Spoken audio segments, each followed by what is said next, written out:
तो मैथिली, आपकी सरकार एनडीए की सरकार बनती दिख रही है इस वक्त, जो एग्जिट पोल्स के नतीजे हैं। अब ये एग्जिट पोल्स कितने एग्जैक्ट पोल्स बनेंगे नहीं पता है, लेकिन अगर आपकी सरकार बनती है जो ये दिख रहा है, तो किसको श्रेय देती हैं इस सरकार के लिए?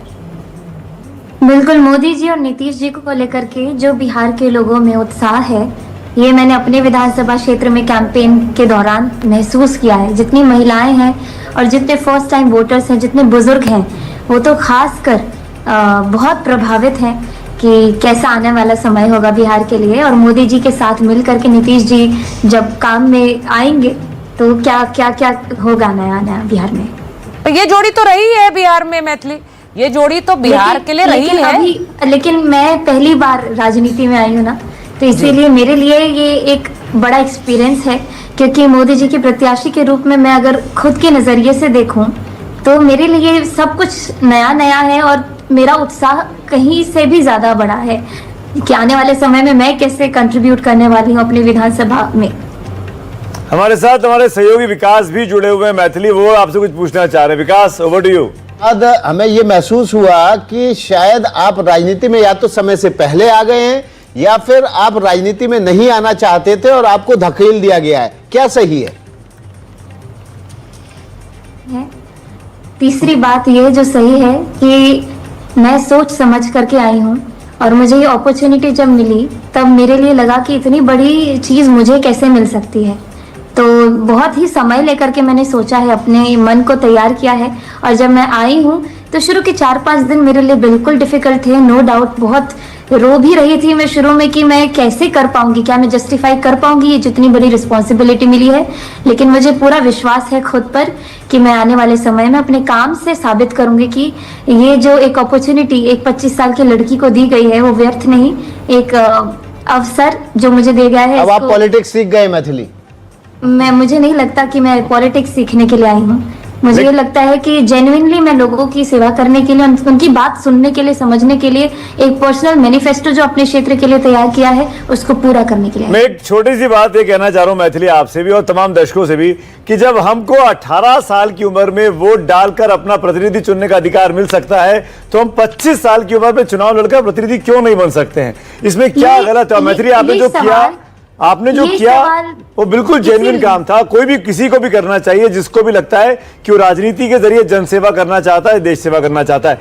मेरा सवाल इससे जुड़ा हुआ है, आपकी पहचान एक लोक कलाकार के तौर पर है।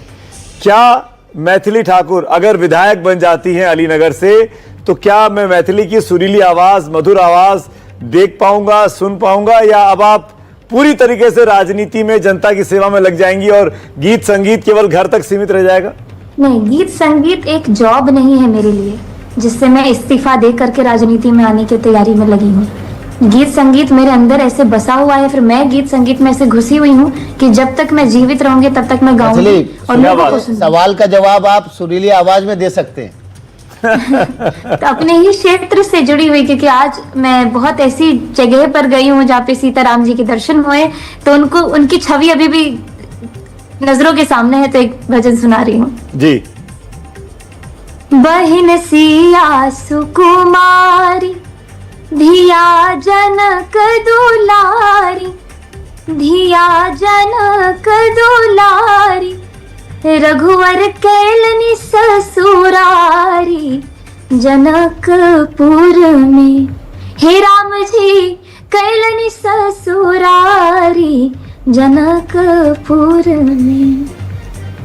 देखिए मैथिली, ये कहना पड़ेगा कि जो लोग प्रचार में उतरे हैं, प्रचार के दौरान प्रचार करके उनका गले बैठ गए हैं, आज गायिका का गला बचा हुआ है, ये देखकर बड़ा अच्छा लगा। और जैसा आप बता रही हैं, एक सवाल आपसे जरूर पूछूंगी कि तेजस्वी यादव और आरजेडी उनको युवा मुख्यमंत्री के रूप में पिच कर रही है लगातार, तो आप एक युवा हैं, तो तेजस्वी यादव जब कहते हैं कि युवाओं को, युवा उनकी तरफ देख रहे हैं, तो क्या आप या आपके जैसे युवा उनकी तरफ देख रहे हैं?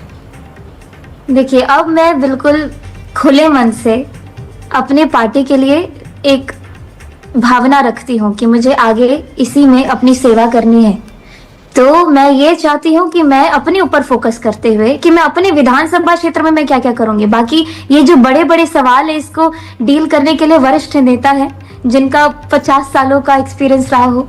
मेरा 1 महीने के एक्सपीरियंस में इतनी मजबूत तो हो गई हूँ कि मैं अपने क्षेत्र में कैसे क्या काम करूं। बीजेपी ने सबसे ज्यादा पहली बार के चुने हुए विधायकों को मुख्यमंत्री बनाया है।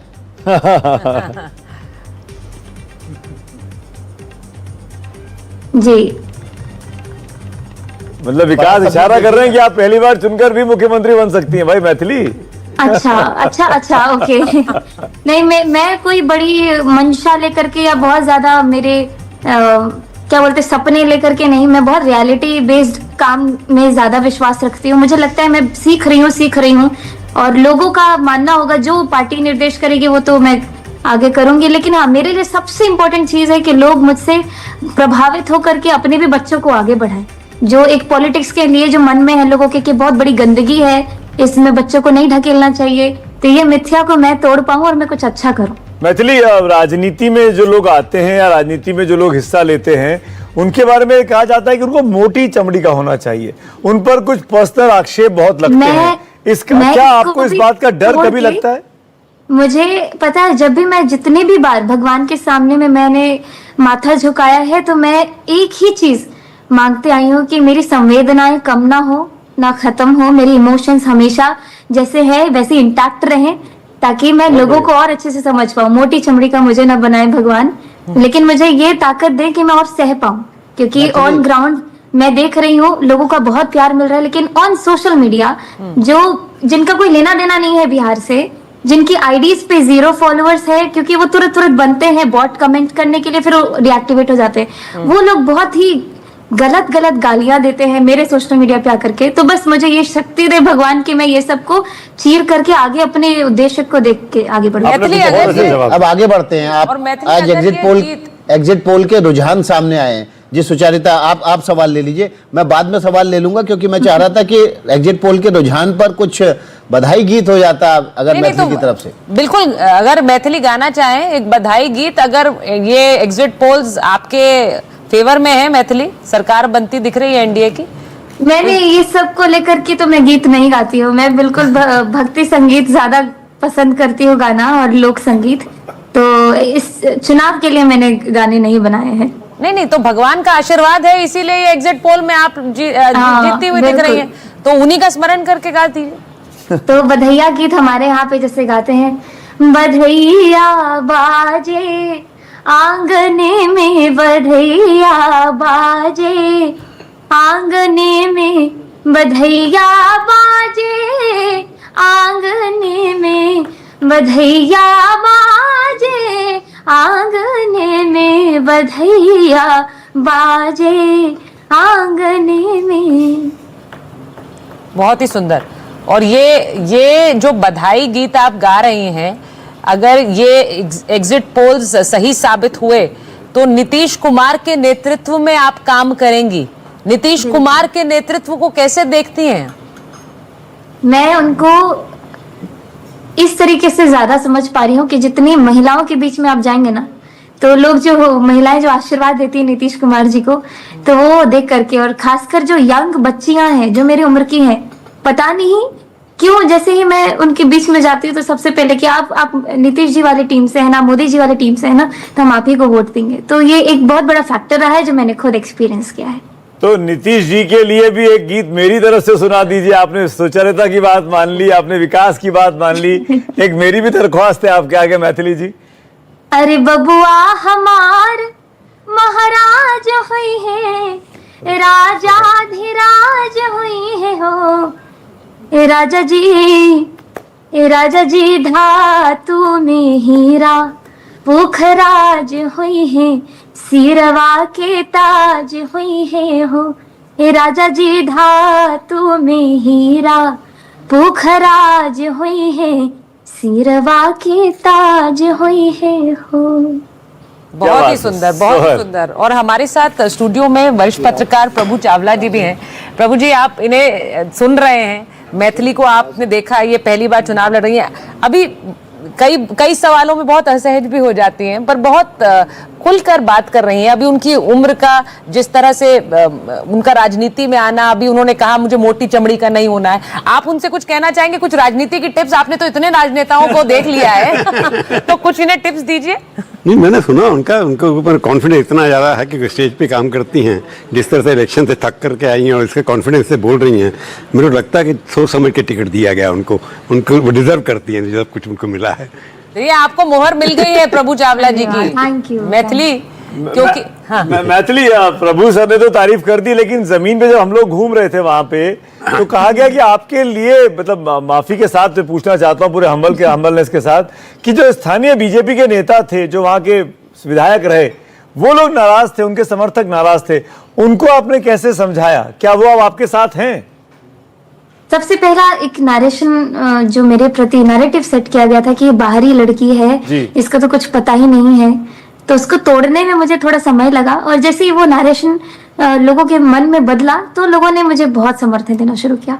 तो जिस प्रकार मैंने अपने आप को प्रूफ किया लगातार, हर एक सेकंड, हर एक मिनट, मुझे लग रहा आने वाले 5 साल में मैं अपने आप को ऐसे साबित करूंगी ताकि कोई भी आगे ये सवाल ना उठा सके कि ये छोटी लड़की या फिर इस उम्र में जहाँ पे इतने बड़े बड़े नेता हैं वहां पे कैसे काम कर पाएगी। तो ये आने वाले समय में मेरे लिए भी एक चैलेंज है कि मैं अपने आप को कैसे साबित करूं। राजनीति में चुनाव के दौरान खासतौर पर मैथिली, भीतरघात होता है, पार्टी के अंदर से आपके ऊपर आघात किए जाते हैं। क्या आपको पूरे चुनाव अभियान के दौरान लगा, कई बार लगा होगा ऐसा कि पार्टी के लोग ही आपके ऊपर आघात कर रहे हैं? थोड़ा बहुत तो होता ही है। शुरुआत के 4-5 दिन मेरे लिए बहुत मुश्किल रहे, मुझे समझने में समय लग गया, लेकिन उसके बाद पूरे संगठन के लोग मेरे साथ थे और आखिरी दिन तक हम सब मिल करके काम कर रहे थे। चलिए मैथिली, ये एग्जिट पोल्स दिखा रहे हैं एनडीए की सरकार बन रही है। मैं आपको शुभकामनाएं देती हूं। आपने जिस तरह से अपनी बात रखी है, मैं उम्मीद कर रही हूं जिस तरह बड़े सहज होकर आपने हमारा दिल जीता है, अपनी जनता का भी दिल जीत पाए आप। ये आप चुनाव लड़ रहे हैं। जितनी सर्वे एजेंसीज आई, मैं एक एक के बाद जाके बार सीट वाइज देखना चाह रहा था कि अलीनगर के बारे में एग्जिट पोल क्या कह रहे हैं, पर आई एम सॉरी, मेरे पास कोई न्यूज नहीं है मैथिली। मैं एक भी एजेंसी पे नहीं देख पाया, कम से कम जो डेटा मेरे पास अवेलेबल है मेरे लैपटॉप पर। हम ऐसा मान के चल रहे हैं कि ये जो हवा चल रही है, जो एग्जिट पोल दिखा रहे हैं 150, 160, 170 सीटें, तो उसमें अलीनगर भी हो। बिल्कुल, बहुत बहुत शुभकामनाएं आपको आगे के सफर के लिए मैथिली। बहुत धन्यवाद। Thank you.